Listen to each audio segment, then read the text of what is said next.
agama betul-betul harus mendasar. Kalau kita beriman jangan setengah-setengah gitu.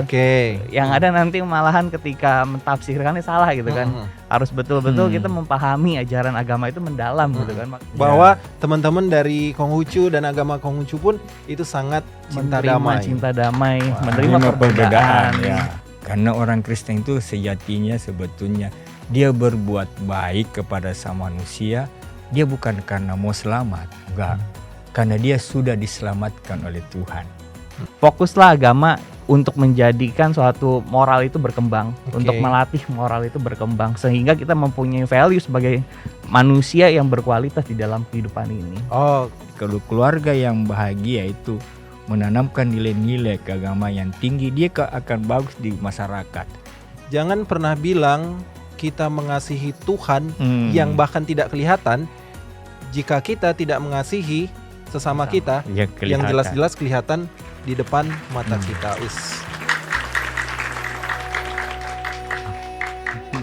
Selamat datang di Damai Itu Indah, dan hari ini kita masih bersama-sama dengan Bang Ferry. Ya. Selamat datang Bang Ferry, gimana kabarnya? Alhamdulillah, puji Tuhan. Puji Tuhan. Senang ketemu lagi ya. Semakin glowing, semakin berseri-seri. Berseri-seri. Kita doakan Bang Ferry selalu bersuka cita. Ini bagian dari etika dan nilai. Bagian dari etika ya, luar biasa. Dan tentunya hari ini kita kedatangan tamu yang spesial. Ada Mas Aldi Destian Satya. Selamat datang Mas Aldi. Terima kasih sudah diundang. Ya, sama-sama. Karena namanya kepanjangan, jadi kita singkat, kita panggil Koh Aldi. Boleh ya Koh ya? Boleh banget. Boleh ya? Iya. Deal dulu kita. Oke. Biar nggak slack. Iya. Koh, jadi sekarang aktifnya di? Sekarang aktif kerjanya di Kementerian Agama. Oke. Cuman kalau untuk di organisasi aktif di Kepemudaan Pemuda Agama Konghucu Indonesia, Dewan Pengurus Nasionalnya. Sibuk banget berarti? Ya cukup. Cukup ini gimana nih? Cukup sibuk atau cukup tidak sibuk? Cukup sibuk. Oke. Di tengah kesibukan, tapi tetap menyempatkan diri untuk berbincang-bincang saat ini di sini ya. Sibuk ngurusin umat gitu. Wah, luar biasa. Mantap ya. Masih muda sudah ngurusin umat Bang Ferry. Ngurusin umat. Iya, kita ngurusin istri aja udah repot. Oke, kita langsung ke pembahasan kita, Bang Ferry dan Ko Aldi. Kita mau ngomongin soal nilai dan etika. Sebenarnya nilai dan etika ini dalam pandangan teman-teman dari Konghucu ini seperti apa? Ya. Kalau secara pandangan Konghucu, etika itu manifestasi daripada nilai. Jadi ketika orang yang bisa mengejawantakan suatu etika, moral itu di dalam kehidupan, maka dia menjadi orang yang bernilai di dalam kehidupan, punya kualitas. Nah, jadi ketika dia misalkan sopan kepada orang gitu kan, itu kan adalah satu bentuk etika. Dan itu mencerminkan orang itu bermoral gitu kan. Nah, jadi secara singkat manusia itu ketika ingin mempunyai value di dalam kehidupan, maka dia harus beretika gitu. Secara singkatnya. Contoh kecilnya nih, Ko Aldi, yang menjadi ciri khas utama nih. Kalau orang-orang muda dari Konghucu nih biasanya seperti ini dalam bersikap, dalam berlaku itu seperti apa gitu? Iya. Misalkan kita menghormati ketika ada orang lain yang beribadah, itu salah satu bentuk etika gitu kan. Nah, ketika kita sebagai seorang yang beragama gitu bisa mentoleransi, memberikan penghormatan kepada orang gitu kan, maka itu adalah suatu bentuk nilai di agamanya itu. Agama itu berarti mengajarkan bagaimana cinta kasih itu diterapkan gitu kan. Terus bagaimana kebijaksanaan itu, nilai kebijaksanaan itu diterapkan gitu, menjadi suatu etika di dalam kehidupan gitu. Itu contoh simpelnya. Termasuk orang-orang mudanya ya. Betul. Makanya Ko Aldi aktif di Kepemudaan Agama Konghucu Indonesia. Luar biasa. Masih muda sudah banyak kegiatannya. Aktivis. Kalau Bang Ferry gimana, Bang? Iya, jadi etika kan itu etos, kebiasaan. Itu menjadi standar norma-norma. Makanya ada etika Kristen. Itu basicnya itu di dalam Alkitab, ya, pedomannya. Kemudian kehidupan Yesus setiap hari dia peragakan itu. Jadi ketika dia sudah etikanya, etosnya bagus dalam pribadinya, hubungannya dengan Tuhan, masyarakat, itu dia bisa bernilai. Bernilai. Jadi kita kan hidup harus berdampak. Harus berdampak buat sesama manusia. Itu bermakna sekali. Kemudian itu bukti imannya hidup, ya dia beretika dan bernilai. Imannya luar biasa. Hidup. Iya. Kalau kita ngomongin soal nilai dan etika, Bang Ferry dan Ko Aldi, sebenarnya kalau di Kristen atau di Konghucu itu ada nggak sumber utama bagaimana kita menghidupkan nilai dan etika tersebut dalam kehidupan sehari-hari dari Ko Aldi? Iya. Sumber utamanya itu sebenarnya sebelum kita bisa dalam artian ini bermanfaat bagi orang lain, pertama kan diri sendiri. Jadi sumber utama itu di dalam moral itu bagaimana kita tuh harus membina diri menjadi pribadi yang dilatih terus nih imannya gitu kan. Sehingga menjadi pribadi yang tadi punya value, punya nilai gitu kan. Nah, sumbernya ya dari kita belajar, terus juga kita tuh di dalam beragama bukan cuman textbook gitu kan. Tapi betul-betul kita mengkaji ayat ini bersumber dari apa, ketika apa gitu kan. Terus bagaimana ketika dimanifestasi di dalam kehidupan yang sekarang itu seperti apa gitu kan. Nah, dengan begitu kita terus belajar akhirnya kita paham tentang nilai etika itu seperti apa. Gitu. Tadi Ko Aldi sudah sempat singgung tuh kalau misalkan kita membaca ayat ini atau ayat itu, nah itu ayat apa tuh Ko Aldi? Dari mana kita baca? Kalau di agama Konghucu ada beberapa kitab yang umumnya itu ada kitab Sesu dan Wuching. Jadi kitab Sesu itu adalah kitab yang pokok di dalamnya. Kitab utama ya. Kitab utama. Nah, ada juga kitab Wuching itu kitab yang mendasari. Jadi di dalam kitab Wuching itu terkandung nilai-nilai daripada ajaran Nabi Kungce. Nah, terus juga kitab yang mendasari itu juga dia tuh terkandung nilai-nilai dari nabi-nabi purba sebelum Nabi Kungce. Nah, jadi di agama Konghucu tuh ada nabinya namanya Nabi Kungce yang dimana dia penyempurna ajaran agama Konghucu gitu. Dan sebelumnya ada nabi-nabi sebelumnya yang juga mempunyai wahyu yang dia juga memberikan suatu karyanya berupa kitab-kitab ketika itu yang dinamakan kitab yang mendasari, kitab Wuching itu. Nah, jadi dari situ banyak ajaran-ajaran moral yang terkandung dan pada akhirnya pelajaran utama yang sebagai orang beriman gitu ya, belajar kitab-kitab yang sudah ada ribuan tahun yang lalu gitu kan. Dan masih ada sampai dengan sekarang ya. Masih. Kitab Wuching dan kitab Sesu. Sesu ya, kitab Secu ya. Iya. Luar biasa nih. Terus terang, kok aku baru pertama kali ini dengar. Iya. Jadi terima kasih banyak sudah berbagi ilmu ya kepada saya pribadi. Sama-sama dan kepada kita semua. Hati, gitu. Iya. Kalau Bang Ferry gimana? Bang, jadi di Kristenkah itu memang sumber utama itu firman Allah, Alkitab ya. Ada perjanjian lama, perjanjian baru. Di situ etika Kristennya dasarnya. Kemudian itu kalau umat membacanya itu bisa merenungkan setiap hari dan mengubah, mentransformasi dia punya hidup. Menilai misalnya nilai yang penekanan itu, sumber penekanan dari Alkitab itu adalah kasih. Ya, itu etika Kristen yang paling tinggi. Kasih kepada Allah, kasih kepada sesama manusia. Kalau sudah direnungkan ini, maka seluruh aspek kehidupan kita, perilaku kita, sikap perilaku kita, kita akan mencerminkan karakter yang Yesus tampilkan. Makanya saya bilang tadi kalau sudah mengimplementasikan itu, ajaran-ajaran itu, ajaran kasih, ya maka hiduplah dia punya iman. Karena kan orang cuma beriman tapi tidak menghidupkan. Ya, tidak menghidupkan ajaran, tidak mentransformasi hidupnya. Sehingga dia tidak bernilai, dia tidak bisa berdampak. Malah Yesus katakan, kamu harus jadi peacemaker. Nah, peacemaker, juru damai. Dia bukan peacemaker tapi troublemaker. Ketika tidak baca sumber itu, sumber aslinya itu etika Kristen itu Alkitab. Yang kita harus dibaca setiap hari itu agar kita punya perilaku. Tapi jangan cuma membaca, merenungkan, Taurat meditate day and night. Merenungkan itu firman Allah siang dan malam. Sehingga kita punya sikap perilaku itu memang kita ini adalah cerminan kasih sayang. Jadi kita ini katanya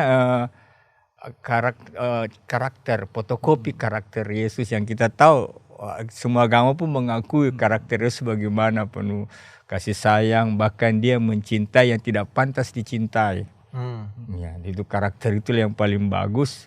Kalau sudah diaplikasikan itu saya kira kita sangat bernilai, berkelas, bernilai. Jadi inti dari sebetulnya belajar apapun ilmu-ilmu hikmat, ujung-ujungnya namanya aksiologi, nilai dan keindahan. Berdampak tidak Anda, sekolah Anda tinggi, belajar punya apa? Kalau tidak berdampak tidak ada guna di mata Yesus itu ya.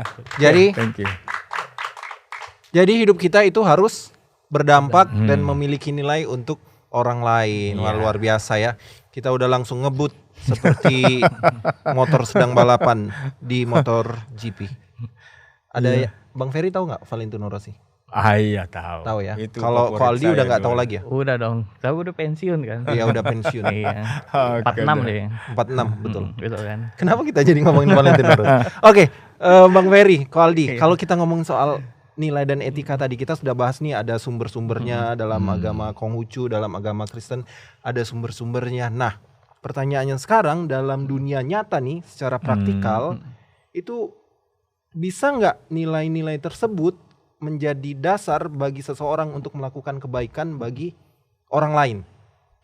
Ya, tentu sangat bisa karena memang pada dasarnya manusia itu di dalam agama Konghucu adalah manifestasi daripada Tuhan. Dalam artian Tuhan sudah memberikan satu firman kepada manusia yang berupa watak sejati. Jadi manusia itu dari lahir sudah diberikan bekal nih firmannya, ada cinta kasih, kebenaran, kesusilaan, kebijaksanaan. Nah, 4 firman ini pada akhirnya menjadikan manusia itu harus dapat dipercaya di dalam kehidupan. Nah, sekarang kan ketika kita bicara moral gitu kan, moral itu kan harus menjadikan seorang itu yang dapat dipercaya gitu kan. Nah, kita bicara cinta kasih, sudah diberikan benihnya oleh Tuhan gitu kan. Terus bagaimana kita memupuknya. Nah, cinta kasih itu kan misalkan kita ngelihat ada anak yang misalkan kesusahan, secara moral kita kan sedih gitu kan, mau membantu gitu kan. Seringkali tapi kita kan kalah dengan ego kita, dengan kepentingan, nggak penting lah itu. Tapi secara hati kecil kita, batin kita sebenarnya kan hati nurani kita kan melihat itu kita tuh iba gitu kan sebenarnya. Nah, itulah yang harus dimunculkan tuh, nilai-nilai kasih Tuhan yang sudah diberikan kepada manusia dari lahir. Dari lahir itu harus dipupuk sampai dia tuh betul-betul menjadikan kita tuh udah tidak lagi sulit membedakan mana yang benar mana yang salah gitu kan. Kita udah punya tujuan ya, kita hidup itu udah harus benar gitu kan, karena sudah diberikan firman gitu, benihnya itu udah digali gitu kan. Nah, gitu. Nah, kalau misalkan ini Ko Aldi, ini aku kan penasaran nih. Kalau di agama Konghucu sendiri kan itu ada istilah ren ya. Nah, itu apa tuh? Ya, nah ren itu adalah tadi salah satu watak sejati yang diberikan oleh Tuhan. Nah, sebenarnya secara umum orang mengenalnya itu kemanusiaan. Nah, di dalam kemanusiaan itu terkandung nilai watak sejati yaitu cinta kasih itu. Sama seperti ajaran Kristen yang tadi ada kasih, dan di Konghucu pun disebutnya adalah cinta kasih. Nah, cinta kasih itu adalah benih di mana kita tuh mempunyai satu perasaan dalam kehidupan kita, ingin melihat orang lain itu sukses segala macam, itu cinta kasih. Melihat orang lain menderita, kita iba, itu yang kepekaan di dalam kehidupan itu, cinta kasihnya itu. Gitu, empatinya gitu. Jadi tadi Ko Aldi sempat singgung, kita kalau ngelihat orang lain sukses, itu kita ikut senang gitu kan. Harusnya ikut senang kan. Masalahnya Bang Ferry, Ko Aldi sekarang ini banyak fenomena, kita kalau lihat orang lain sukses malah iri gitu. Kita iri gitu. Kita susah melihat orang lain senang. Kemudian kita senang melihat orang lain susah. Wah, ini yang it's so bad. Sangat buruk sekali. Wah, mantap. Nggak ada yang tepuk tangan kalau saya ngomong bahasa Inggris. Iya. Thank you kok ya. Iya, menarik sekali loh. Bang Ferry, kalau Bang Ferry gimana kalau dari Kristen? Ajaran di Matius pasal 22 itu ayat 30, kasihlah Tuhan Allahmu dengan segenap hatimu, dengan segenap jiwamu, dengan segenap akal budimu, dan dengan segenap kekuatanmu. Itulah hukum yang pertama dan utama. Dan hukum yang sama dengan itu kekuatannya, kasihlah sesama manusia seperti dirimu sendiri. Maka itu ada ayat, kamu pembohong jika yang kelihatan saja kamu benci, apalagi yang tidak kelihatan. Jadi nampak itu ya kasih. Dan kasih ini sebetulnya nampak dalam kehidupannya, itu namanya buah-buah roh. Nilai itu sebetulnya buah-buah roh.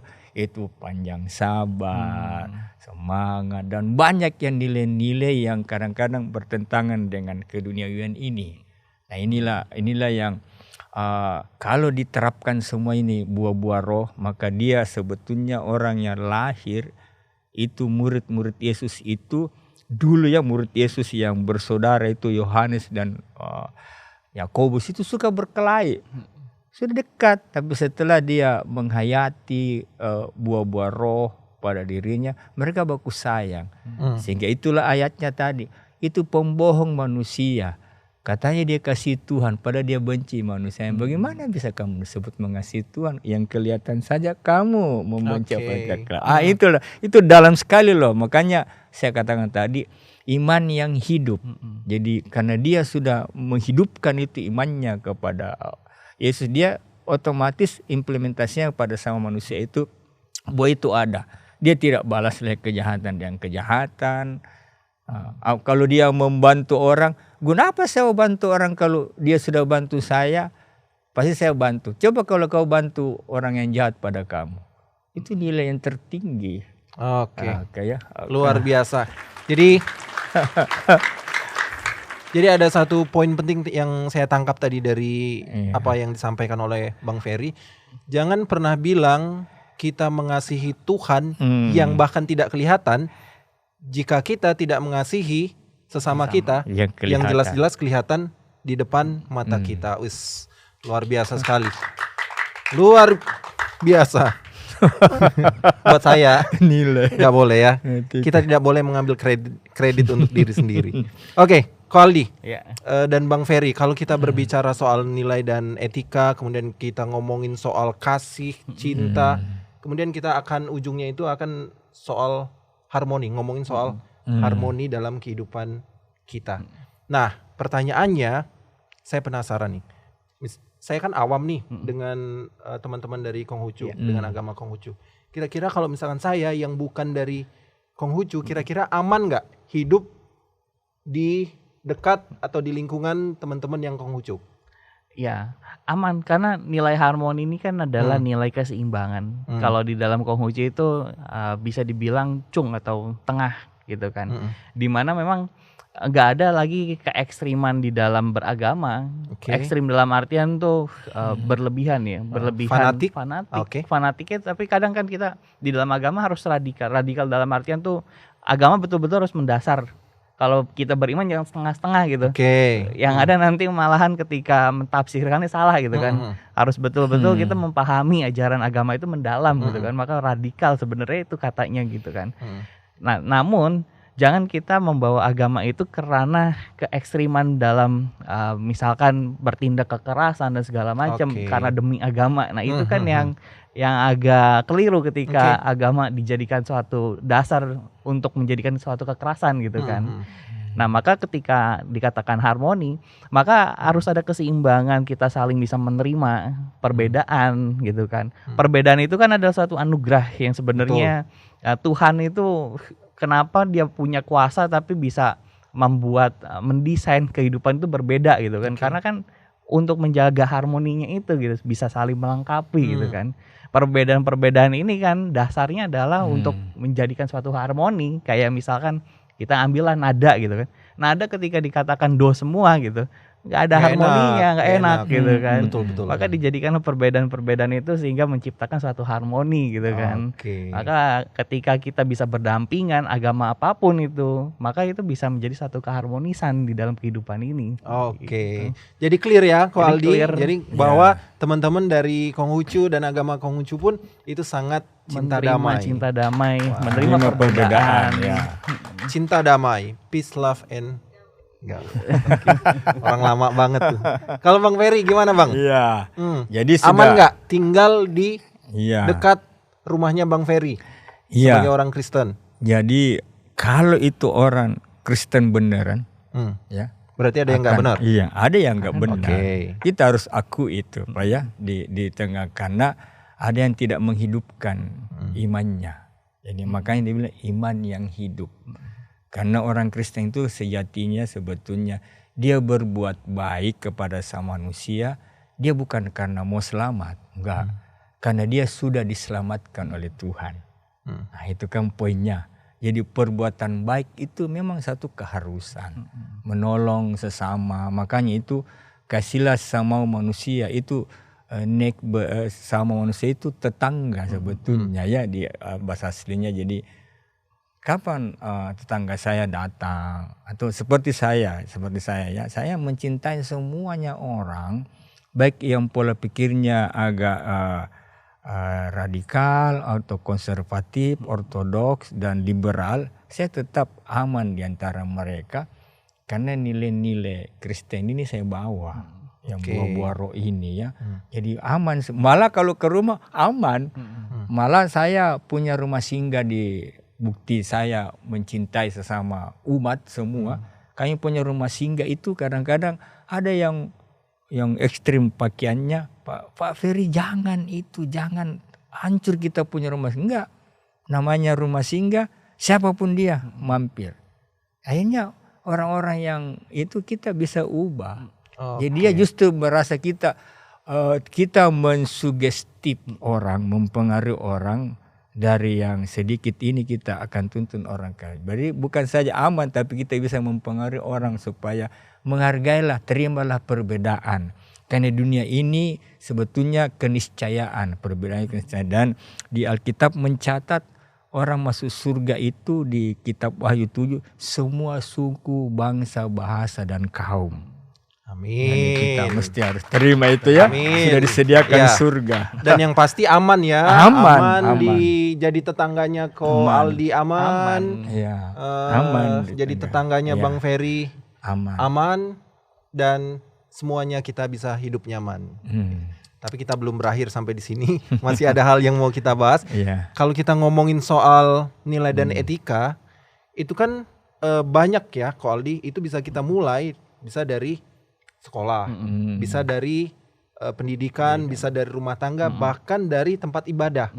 Betul nggak? Bisa dari gereja, bisa dari tempat ibadah teman-teman Konghucu. Menurut Ko Aldi, kalau sekarang ini masih relevan nggak sebenarnya komunitas agama itu mendorong orang-orang muda ini bisa tetap memiliki nilai dan etika gitu? Masih relevan nggak?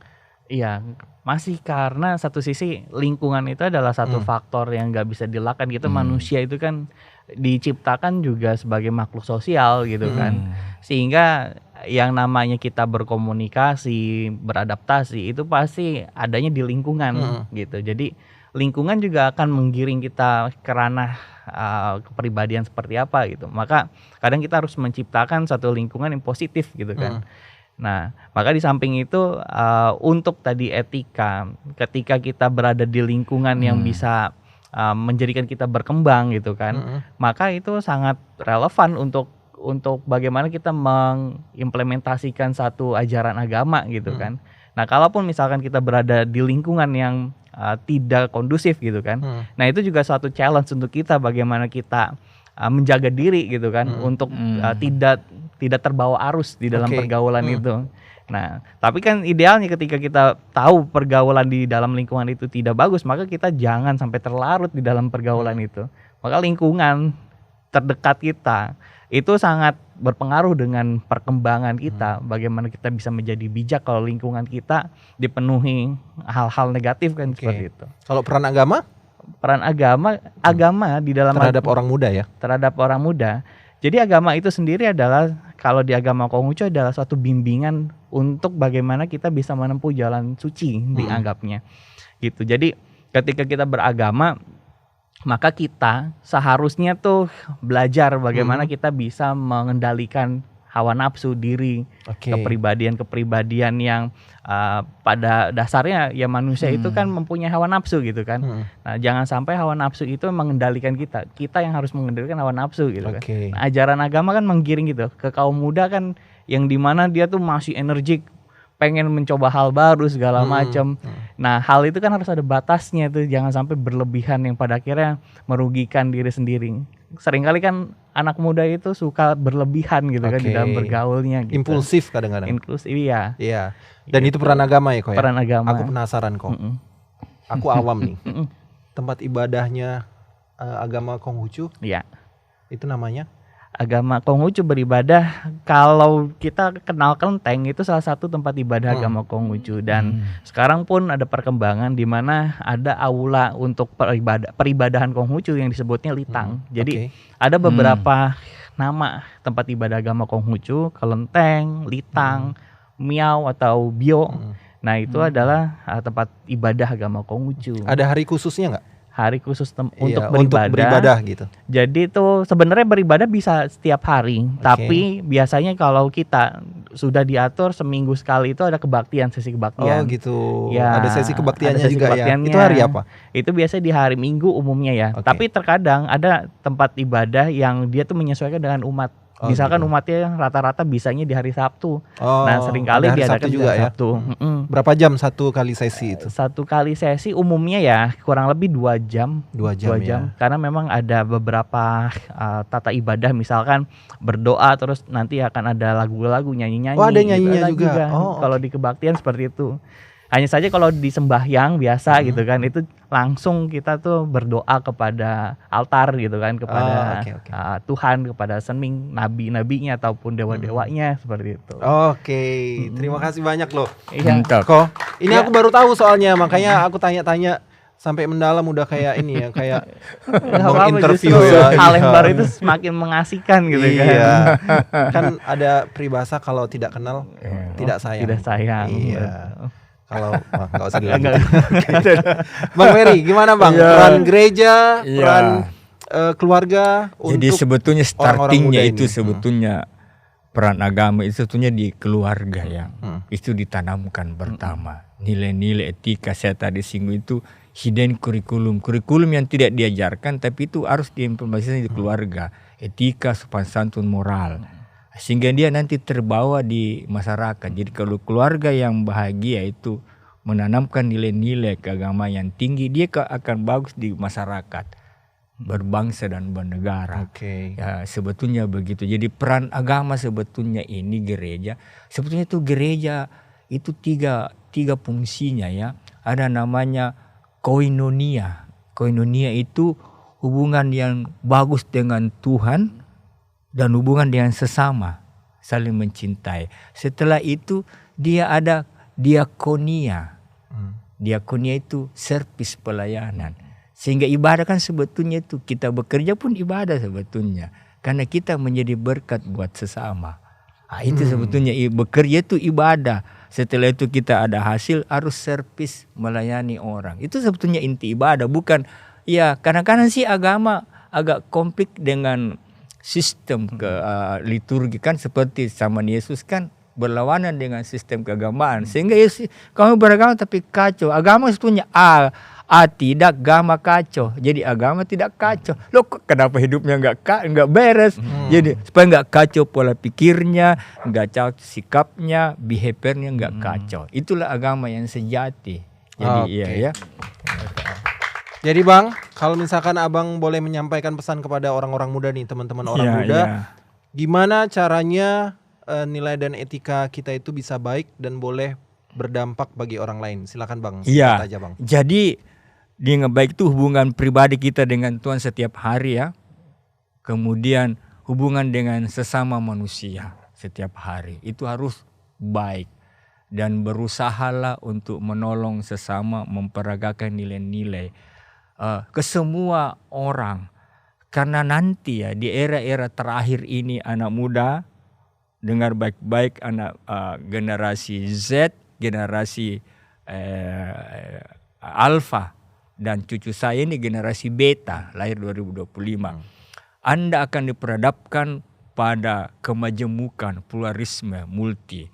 Anda harus menerima itu semua dan berdampak buat sesama manusia. Kali, ya. Untuk orang muda nih, supaya kita memiliki nilai dan etika yang positif dan boleh berdampak untuk orang lain. Ya, jadi untuk anak muda, perkembangan zaman ini kan juga menjadi satu challenge ya, tantangan untuk anak muda gitu kan, di mana ada dampak positif dan negatifnya di dalam perkembangan teknologi. Nah, agama jadikanlah itu suatu pegangan untuk membentengi diri kita di dalam menghadapi peradaban. Jangan misalkan kita keasikan menggunakan AI gitu kan, pada akhirnya kita melakukan perbuatan yang tidak benar dalam artian memanipulasi apa dan segala macam. Maka fokuslah agama untuk menjadikan suatu moral itu berkembang, untuk melatih moral itu berkembang sehingga kita mempunyai value sebagai manusia yang berkualitas di dalam kehidupan ini. Oke, mantap, luar biasa. Jadi sebagai orang-orang muda nih, karena kita pengennya banyak orang muda yang nonton nih, Aldi, yang seumuran kita lah ya.